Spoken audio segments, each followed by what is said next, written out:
how operators manipulate stock market and how they make huge profits from it। दोस्तों आज की video में मैं आपको बताने वाला हूं कि ऑपरेटर्स कौन होते हैं, ये किस तरह से स्टॉक मार्केट को मैनिपुलेट करते हैं किसी पर्टिकुलर स्टॉक्स को, और ये किस तरह से रिटेल इन्वेस्टर्स का सारा पैसा लूट लेते हैं और आप इनसे किस तरीके से बच सकते हो। सो ये वीडियो इंटरेस्टिंग तो होने वाली है, एट द सेम टाइम ये आपके लिए बहुत ज़्यादा नॉलेजेबल भी होगी। लेकिन ये वीडियो सिर्फ एजुकेशनल पर्पस के लिए, आपकी नॉलेज इंक्रीज करने के लिए। सो वीडियो को पूरा एंड तक देखना, आपको काफ़ी कुछ सीखने को मिलेगा।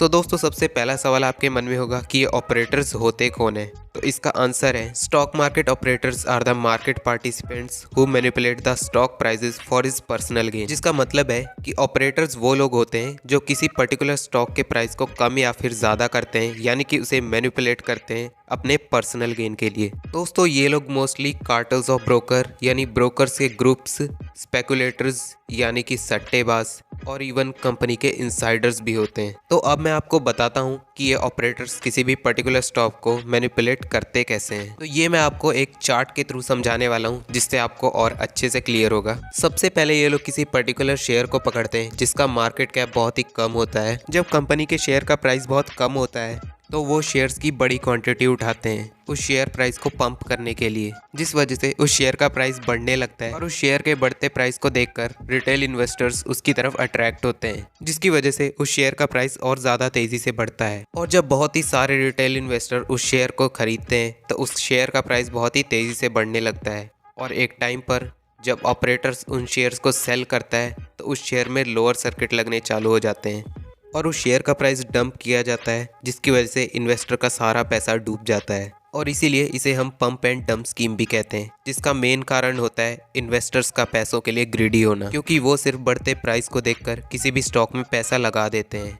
अब ऑपरेटर्स की दो बड़ी स्ट्रेंथ की बात करें तो उनकी सबसे बड़ी स्ट्रेंथ होती है हाई कैश फ्लो, क्योंकि इनके पास कैश इतना ज़्यादा होता है कि ये इजीली किसी भी पेनी स्टॉक्स जिसका कि मार्केट कैप बहुत ही कम होता है उसे मैनिपुलेट कर सकते हैं। क्योंकि ऐसी एक्टिविटीज़ आपको 99% पेनी स्टॉक्स में ही देखने को मिलती हैं, क्योंकि उसका मार्केट कैप बहुत ही कम होता है। और इनकी दूसरी सबसे बड़ी स्ट्रेंथ होती है रिटेल इन्वेस्टर, जिन्हें कि स्टॉक मार्केट की ज़्यादा नॉलेज नहीं होती, क्योंकि ये रिटेल इन्वेस्टर की गलतियों से ही पैसा कमाते हैं। जिनमें से सबसे कॉमन गलती है ग्रीड, जो कि स्टॉक मार्केट में सिर्फ पैसा कमाने के मकसद से आते हैं, लेकिन स्टॉक मार्केट में पैसा किस तरह से कमाया जाता है इस बारे में वो जानने की कोशिश ही नहीं करते हैं। दूसरा सबसे बड़ा कारण है फोमो, यानी कि फियर ऑफ मिसिंग आउट, जो कि सिर्फ किसी बढ़ते शेयर प्राइस को देखकर उसमें अपना पैसा इन्वेस्ट कर देते हैं। उनका उस कंपनी के फंडामेंटल्स और उसके बिजनेस से कोई लेना देना ही नहीं होता है। और तीसरा कारण है बिगिनर्स, यानी कि न्यू इन्वेस्टर, जो कि रोज स्टॉक मार्केट में एंटर होते हैं। न्यू इन्वेस्टर्स पेनी स्टॉक्स की तरफ बहुत ज़्यादा अट्रैक्ट होते हैं क्योंकि उनका शेयर प्राइस बहुत ही कम होता है। और जैसा कि मैंने कहा कि ऐसी एक्टिविटीज़ 99% पेनी स्टॉक्स के ही साथ होती हैं, और इसकी वजह से वो इजीली ऑपरेटर्स की जाल में फंस जाते हैं।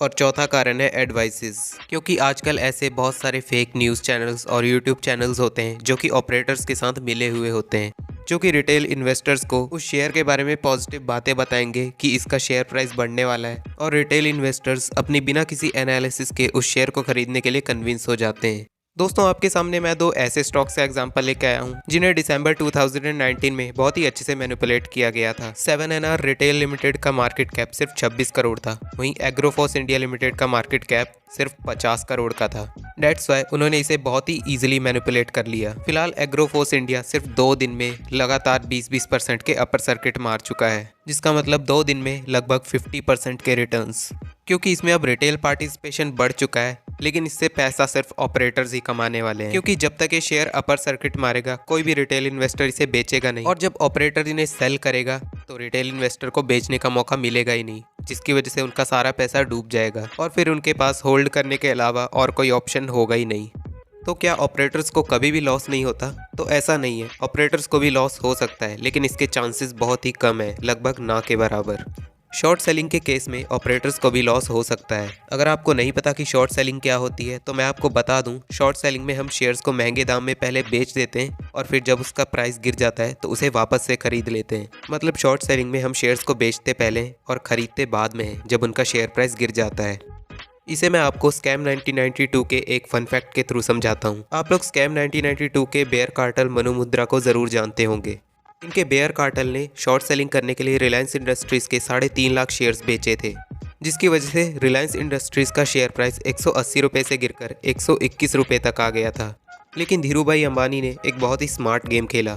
बेयर कार्टेल उन बेचे हुए शेयर्स को दोबारा ना खरीद पाए, इसके लिए उन्होंने अपनी सभी प्रमोटर्स को कहा कि मार्केट में जितने भी शेयर्स अवेलेबल हैं वो उन्हें खरीद लें और उनका एक भी शेयर ना बेचें, जिसकी वजह से रिलायंस के शेयर्स का शॉर्टेज क्रिएट हुआ। मतलब उसे खरीदने वाले तो थे लेकिन मार्केट में शेयर्स अवेलेबल ही नहीं थे, जिसकी वजह से रिलायंस इंडस्ट्रीज़ के शेयर प्राइस तो बढ़ने ही लगे। और जब बेयर कार्टेल अपने बेचे हुए शेयर्स को दोबारा खरीदने गए तब तक शेयर्स का शॉर्टेज इतना बढ़ चुका था कि मार्केट में शेयर्स अवेलेबल ही नहीं थे, जिसकी वजह से बेयर कार्टेल अपने बेचे हुए शेयर को दोबारा नहीं खरीद पाया और उसे बहुत ही बड़ा नुकसान हुआ। तो दोस्तों, आप इन ऑपरेटर से किस तरह से बच सकते हो? तो इसका आंसर बहुत ही सिंपल है। जितना हो सके मार्केट को स्टडी करो और उसके बारे में अच्छे से नॉलेज गेन करो, क्योंकि अगर आपको स्मार्टली पैसा कमाना है तो आपको नॉलेज गेन करनी ही पड़ेगी। Because the more you learn the more you earn. मैं आपसे ऐसा बिल्कुल नहीं कह रहा हूँ कि आप हर वक्त सिर्फ मार्केट को ही स्टडी करते रहो, उसकी हर एक्टिविटी पर नज़र रखो। मैं सिर्फ आपसे इतना कह रहा हूँ कि आपको मार्केट की बेसिक नॉलेज तो होनी ही चाहिए ताकि आप किसी भी तरह के फ्रॉड से बच सको। क्योंकि दोस्तों, आज टेक्नोलॉजी इतनी एडवांस्ड हो चुकी है कि आपको इंस्टाग्राम, टेलीग्राम और यूट्यूब पर बहुत सारे फेक एडवाइजर्स मिलेंगे जो कि आपको गारंटीड रिटर्न्स के प्रॉमिस करते हैं। लेकिन दोस्तों, अगर ये लोग इतने ही एक्यूरेट होते तो ये लोग खुद ही इससे पैसा कमा लेते। तो आप इन सब से दूर रहिए और अपनी खुद की एनालिसिस कीजिए अपनी इन्वेस्टिंग के लिए। आपको टिप्स पर नहीं, अपनी लर्निंग पर फोकस करना है। दोस्तों, अगर आप खुद से एनालिसिस करोगे अपनी इन्वेस्टिंग के लिए तो आपको उसे लॉन्ग टर्म तक होल्ड करने का कॉन्फिडेंस मिलेगा। और जो भी आपको अपनी जर्नी में फेलियर्स मिलेंगे उससे आपको एक्सपीरियंस भी मिलेगा। ओवरऑल आप एक सेल्फ डिपेंडेंट इन्वेस्टर बन पाओगे। आपको किसी दूसरे की एडवाइसेस की ज़रूरत नहीं पड़ेगी। आप अपनी नॉलेज और अपने एक्सपीरियंस का यूज़ करके खुद से इन्वेस्टिंग कर पाओगे। अगर आपको इस वीडियो से कुछ भी सीखने को मिला हो तो इसे लाइक करो और इस चैनल को भी सब्सक्राइब कर सकते हो ऐसी एजुकेशनल वीडियोज़ और देखने के लिए। अपना वैल्यूएबल टाइम इस वीडियो को देने के लिए थैंक्स।